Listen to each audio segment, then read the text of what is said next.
भीमराव अम्बेडकर जी के चरणों में श्रद्धा सुमन अर्पित करते हुए आज की सभा में यहाँ पर उपस्थित मंच के इस पार गणमान्य व्यक्ति हमारे बीच में मौजूद हैं।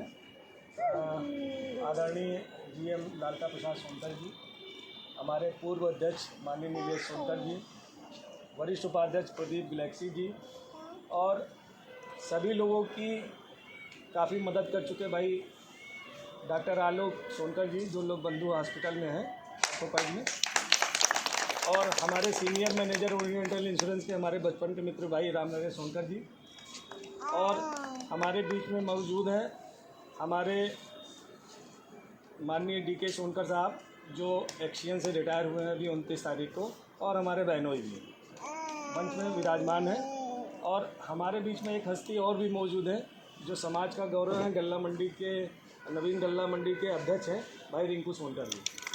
और यहाँ पर एक बुलावे पे आए सभी यहाँ पर जो महिलाएं इकट्ठा हुई हैं, सबसे हर्ष की बात है कि आज कम समय में ये लोग इकट्ठा होकर के एक गेट टुगेदर आपसी सामंजस्य बनाने की एक पहला प्रयास है हम लोगों का। और हमारे बीच में बहुत सारे सम्मानित हमारे पदाधिकारी हैं, भाई डॉक्टर संतोष जी हैं, भाई हिमांशु जी हैं, भाई शक्ति सोनकर जी हैं, भाई सुमेर जी हैं, बाकी हमारे समस्त पदाधिकारी माननीय दयाराम, घनश्याम जी, संजय जी, भाई बिट्टू और हमारे शिवा हैं। और हमारे बीच में आपको याद होगा कि एक हमारे सदस्य हैं जावेद अली साहब, वो भी जरा खड़े हो जाए भाई, जावेद अली ये भी हैं, तो चालू जी हैं, अमित हैं, हमारे सभी साथी जो हमेशा दिन रात हम लोगों के साथ सदैव खड़े रहते हैं। भाई जयदीप सोनकर हमारे मीडिया प्रभारी हैं, इनका बार बार फेसबुक पे निकलता है और बार बार ये अनुरोध करते हैं कि भाई लाइक करो, लेकिन लाइक बड़ी कम आती है। तो हम अनुरोध करेंगे कि सब लोग थोड़ा सा भाई उस पेज को लाइक करेंगे तो जिससे समाज में एक और बल मिलेगा हम लोगों को। बहुत सारे लोग देखते हैं।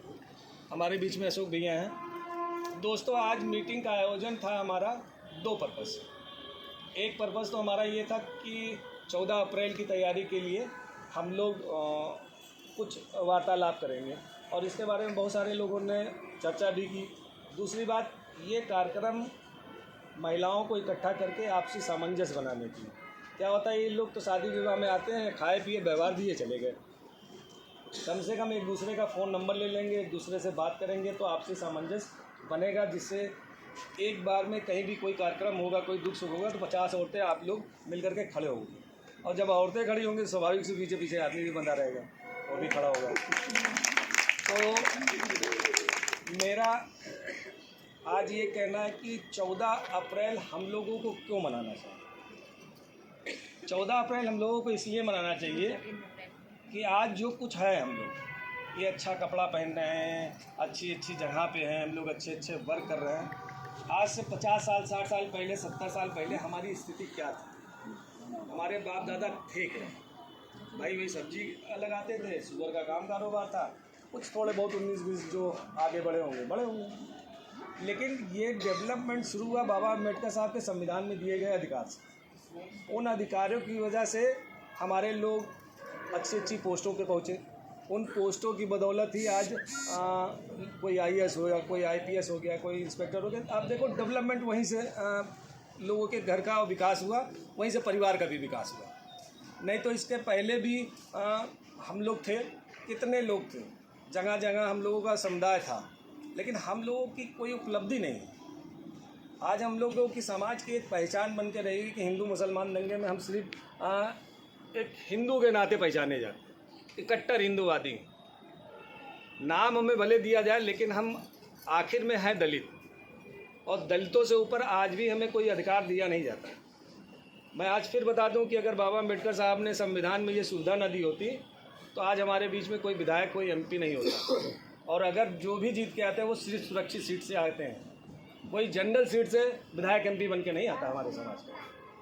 तो इस बात को हमें देखना चाहिए कि अगर ये जो जिस तरह से ये हो रहा है, अगर हम पढ़ेंगे लिखेंगे नहीं, हम अपने बच्चों को पढ़ाएंगे लिखाएंगे नहीं, उन्हें हम वो संस्कार नहीं देंगे, तो हम संस्कार क्या देते हैं, सब भगवान के भरोसे। भगवान क्या करेंगे आकर के हमारा? भगवान क्या दे देंगे हमको? अरे हम पढ़ेंगे लिखेंगे, जब योग्यता हमारे पास होगी तभी तो आप कहीं किसी जगह पे आगे बढ़ पाओगे। भाई घंटा बजा लेने से, मंदिर में जा लेने से आपको मिलना मिलाना कुछ नहीं। आस्था के नाम पे आप जाओ, मैं नहीं कहता, जिसकी जो आस्था है वो उसको करना चाहिए, लेकिन उस आस्था के साथ साथ कर्म पे अपने ध्यान देना होगा। हमको अपने पढ़ाई लिखाई पे ध्यान देना होगा, हमको अपनी शिक्षा पे ध्यान देना होगा। आज हम लोग एक मीटिंग करते हैं, मीटिंग के बाद यहीं पे ख़त्म हो जाती है हम लोगों की कहानी, फिर इसके बाद हम लोग अपने अपने घर चले जाते हैं, राम कहानी ख़त्म। हम लोग समाज को जागरूक करने के लिए क्या कैटराइज करते हैं क्या? कभी हम लोग महीने में 15 दिन में बैठ के समाज के बीच में 10-20 लोगों की मीटिंग बुलाई जाए, उनमें बैठ के लोगों को समझाया जाए, उन्हें बताया जाए कि भाई हम लोग सोनकर हैं, किस तरीके से डेवलप हो सकता है। हमारे समाज में बहुत सारी बहन बेटियां हैं जो कमज़ोर हैं।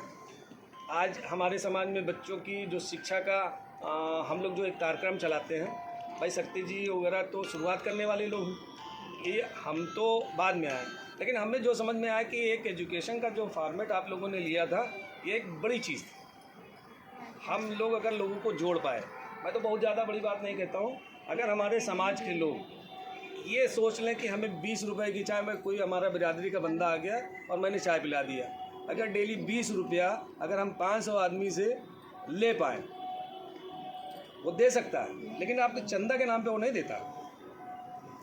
लेकिन अगर आप उसके दरवाजे जाओगे, 50 रुपए की आपको चाय पिलाएगा, उसके साथ मक्खन भी खिलाएगा। लेकिन जिस दिन हम इस टारगेट को पूरा कर लेंगे तो हम बच्चों को पढ़ाने में ज़्यादा से ज़्यादा लोगों की मदद कर पाएंगे। एक दूसरे हमारे समाज में बहुत सारी गरीब सारी बच्चियाँ हैं, हमारा भी एक लक्ष्य है कि कम से कम 100 लोग तो ऐसे चयनित कर लें कि जो 10-10 हज़ार रुपये हमें डोनेट कर पाएँ। तो हम लोग 5 विधवा 5 विकलांग बच्चियों की शादी के दिमाग में एक हम लोगों की कल्पना है कि हम लोग उसको भी प्रयास करें कि जिस दिन हम लोग ये अचीवमेंट कर लेंगे तो वो भी एक कार्यक्रम हमारे दिमाग में है कि हम लोग इसको कराने का प्रयास करें। तो छोटी छोटी चीज़ों से लोगों का अट्रैक्शन होता है। आप जब कोई काम करोगे, जब आप किसी काम को करते हैं तो लोग जुड़ते हैं। क्या होता है ना कि आपने एक बार कार्यक्रम कर दिया, आपको लगा कि यार लोग नहीं जुड़े हैं, समाज के लोग नहीं आ रहे हैं, समाज के लोग नहीं जा रहे हैं, तो आप हिम्मत मत हारिए। हिम्मत हार जाएंगे तो फिर आप कुछ नहीं कर पाएंगे। आप आज करोगे, 2 लोग जुड़ेंगे, 3 लोग जुड़ेंगे, लेकिन अगर हम लोग जगह जगह मीटिंग करना शुरू कर दें, अगर हम 20 लोग हैं, हम कह रहे हैं 10 लोग महीने में एक बार मीटिंग 10 कोने पे कर लें, तो मैं कहता हूँ कि अगर हम 20 लोगों में 2 लोगों को भी सजग कर पाए तो वो 2 लोग 20 लोगों को ज़रूर सजग कर पाएंगे उस मोहल्ले में, तो हमारा एक कारवां बढ़ेगा। बाबा अम्बेडकर साहब हम लोगों के लिए तो बहुत कुछ कर गए हैं, हमारे लिए नहीं, महिलाओं के लिए भी है, और जो जनरल महिलाएं हैं उनके लिए भी हम लोगों के पढ़ने लिखे के अधिकार संविधान में दे दिया, उन्होंने नौकरी के लिए आरक्षण दे दिया, लेकिन हम लोग अपने समाज को भी नहीं जागरूक कर पाए। हम पहले अपने समाज को जागरूक कर पाएँ तो हम औरों को भी जागरूक कर पाएंगे।